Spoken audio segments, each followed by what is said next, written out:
Assalamualaikum warahmatullahi wabarakatuh.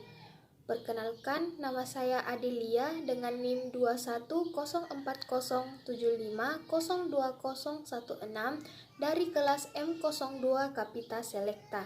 Pada kesempatan kali ini, saya akan menjelaskan materi yang telah kita pelajari selama 1 semester dalam mata kuliah Kapita Selekta ini. Pembahasan pertama atau materi pertama yaitu apa yang dimaksud dengan hakikat pendidikan. Seperti yang kita ketahui bahwa hakikat pendidikan terdapat dua kata di dalamnya, yaitu kata hakikat dan kata pendidikan. Menurut beberapa referensi yang saya baca, hakikat berarti kebenaran atau kenyataan yang sebenarnya, sedangkan pendidikan adalah pembelajaran, pengetahuan, keterampilan dan kebiasaan sekelompok orang yang diturunkan dari satu generasi ke generasi berikutnya melalui pengajaran, pelatihan, atau penelitian. Belajar pada hakikatnya merupakan usaha sadar yang dilakukan individu untuk memenuhi kebutuhannya, sehingga belajar juga dapat dipandang sebagai proses yang mengarahkan kepada pencapaian atau tujuan yang diproses melalui berbagai pengalaman yang diciptakan oleh pendidik.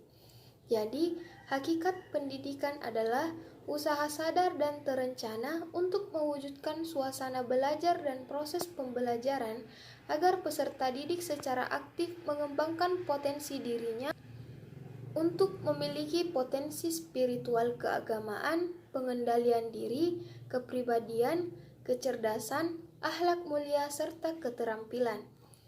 Materi kedua yaitu hubungan pendidikan, martabat, dan hak asasi manusia.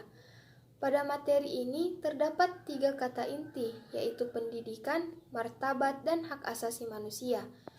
Pendidikan dapat didefinisikan sebagai humanisasi atau upaya memanusiakan manusia, yang artinya adalah upaya membantu manusia untuk dapat bereksistensi sesuai dengan martabatnya sebagai manusia. Sebab manusia menjadi manusia yang sebenarnya jika ia mampu merealisasikan hakikatnya secara total. Maka pendidikan merupakan upaya yang dilaksanakan secara sadar dengan bertitik tolak pada asumsi tentang hakikat manusia. Sedangkan martabat diartikan sebagai tingkat harkat kemanusiaan dan harga diri, bahwa manusia dipandang sebagai makhluk yang memiliki derajat tertinggi di antara semua makhluk hidup. Dan yang ketiga adalah hak asasi manusia, yang pada hakikatnya adalah membicarakan hal yang sangat fundamental, berbicara tentang harkat dan martabat manusia, sebab hak asasi manusia adalah hak dasar. Ketiganya memiliki sifat yang saling berhubungan, di mana manusia memiliki harkat martabat karena hakikatnya yang berakal budi, yang artinya memiliki pendidikan agar bisa memanusiakan antar sesama manusia, berkehendak bebas dan berhati nurani. Manusia harus berpendidikan agar dapat mengontrol hal-hal yang seharusnya tidak dilakukan karena dapat menyinggung hak atau perasaan orang lain. Dengan pendidikan, manusia dapat saling menghargai dan menghormati harkat dan martabat manusia lainnya.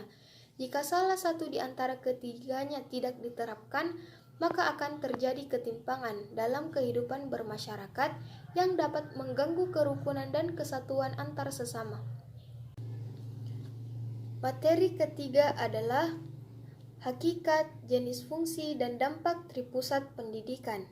Tripusat pendidikan adalah istilah dalam bidang pendidikan yang berarti memberdayakan sinergitas lingkungan keluarga, sekolah, dan masyarakat. Pada hakikatnya, tripusat pendidikan merupakan konsep pendidikan sebagai wadah bagi anak untuk mewujudkan pendidikan karakter dan menghindarkan anak dari segala perbuatan buruk dan tercela. Anak yang tumbuh di lingkungan yang baik akan membentuk kepribadian yang baik pula pada anak. Pendidikan bukan hanya tanggung jawab sekolah dan pemerintah, tetapi lebih dari itu, di mana pendidikan juga menjadi tanggung jawab dari keluarga serta lingkungan masyarakat juga memegang peranan penting bagi perkembangan pendidikan setiap individu. Fungsi tripusat pendidikan dari fungsi setiap faktor adalah yang pertama, fungsi keluarga. Keluarga merupakan tempat utama dan pertama anak mendapatkan tauladan. Teladan merupakan nilai kebaikan yang bisa diambil manfaatnya dan diterapkan dalam kehidupan. Beberapa fungsi keluarga yaitu sebagai tempat pendidikan pertama anak, sehingga melalui keluarga diharapkan anak bisa tumbuh menjadi individu yang tangguh, berintegritas dan mandiri. Keluarga sebagai tempat untuk mengenalkan pentingnya sosialisasi dalam kehidupan bermasyarakat. Keluarga sebagai pemberi rasa aman bagi anak dari berbagai ancaman, dan keluarga sebagai tempat untuk memupuk rasa kasih dan sayang. Yang kedua, fungsi sekolah adalah sebagai tempat untuk menimba ilmu pengetahuan yang nantinya bisa diterapkan dalam kehidupan sehari-hari, sebagai tempat untuk mengenalkan berbagai ragam budaya, sebagai tempat untuk menjajaki pendidikan berjenjang, sebagai peletak dasar untuk membangun hubungan sosial yang harmonis, sehingga anak bisa mengaktualisasikan potensi dalam dirinya. Yang ketiga yaitu fungsi masyarakat, sebagai pendukung dan melengkapi pendidikan formal anak, sebagai kontrol akan karakter anak. Hal tersebut dikarenakan kegiatan anak sehari-hari akan bersentuhan dengan masyarakat yang merupakan pihak yang bertanggung jawab dalam penyelenggaraan pendidikan nasional. Adapun dampak dari tripusat pendidikan adalah orang tua menjadi semakin peduli pada perkembangan kehidupan anaknya. Artinya, orang tua terlibat dalam upaya pembentukan karakter anak. Masyarakat ikut secara aktif terlibat dalam mengaktualisasikan kemampuan seseorang. Anak menjadi semangat belajar karena merasa diperhatikan oleh orang tua, dan anak terlatih secara untuk berpikir secara sistematis, efektif, dan efisien. Materi keempat adalah fungsi, tujuan, dan karakteristik pendidikan sekolah dasar. Fungsi dan tujuan dari pendidikan sekolah dasar adalah meletakkan kecerdasan dasar, pengetahuan, kepribadian, akhlak mulia, dan keterampilan untuk hidup secara mandiri dan mengikuti pendidikan secara lanjut. Dengan demikian, siswa dapat memiliki dan menanamkan sikap budi pekerti terhadap sesama. Sedangkan karakteristik dari pendidikan sekolah dasar adalah 1. Siswa. Siswa SD adalah anak-anak yang berusia antara 6-12 tahun. Dari batas atau ketentuan usia dapat kita ketahui bahwa siswa SD berbeda dari siswa SLTP atau SLTA, baik dari segi fisik maupun dari segi kemampuan mental. Yang kedua, guru. Berbeda dengan guru SLTP dan SLTA, guru SD adalah guru kelas. Setiap guru dituntut untuk mengajarkan semua mata pelajaran di SD, kecuali mata pelajaran agama dan penjaskes. Yang ketiga adalah kurikulum. Kurikulum SD merupakan bagian dari kurikulum pendidikan dasar yang mempunyai tujuan yang khas. Lama pendidikan SD 6 tahun yang dibagi menjadi 6 tingkat kelas. Yang keempat, pembelajaran. Pembelajaran di sekolah dasar tidak dapat dipisahkan dari tujuan pendidikan sekolah dasar serta karakteristik siswa yang pada umumnya gemar belajar sambil bermain. Yang kelima adalah gedung dan peralatan pembelajaran. Gedung dan peralatan pembelajaran sekolah dasar sangat bervariasi. Ada yang gedung dan peralatan belajarnya sangat sederhana, ada yang sedang, dan ada yang mewah. Materi yang kelima yaitu peranan guru, orang tua, dan masyarakat dalam pendidikan sekolah dasar.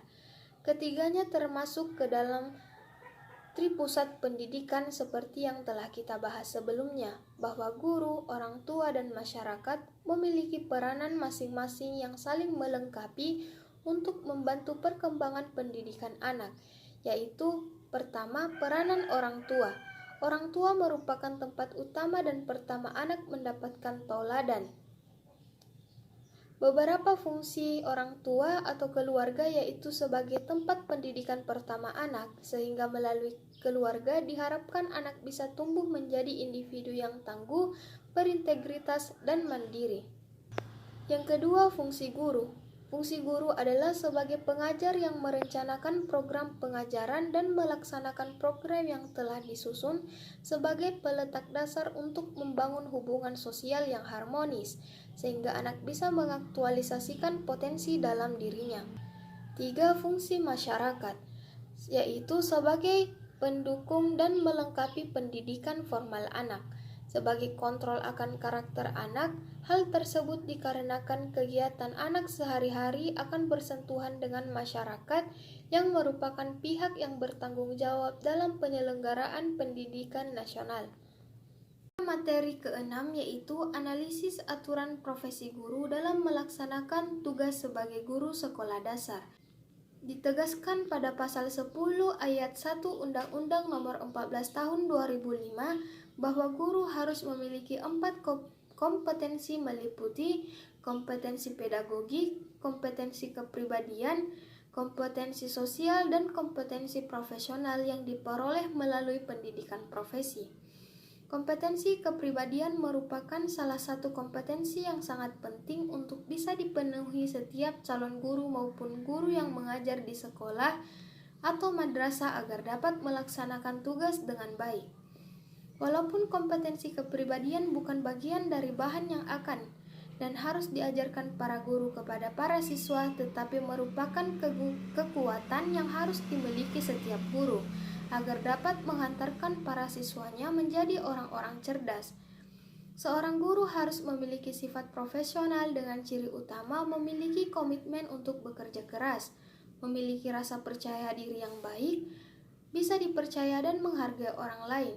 Hal-hal tersebut merupakan hal yang sangat penting dan kompetensi sosial sangat diperlukan sebagai seorang guru dan calon guru, karena sebagai seorang pendidik akan berbaur di lingkungan luas untuk mempermudah menjalankan pekerjaan sebagaimana mestinya. Materi yang ketujuh yaitu penjabaran pengembangan pendidikan karakter di sekolah dasar.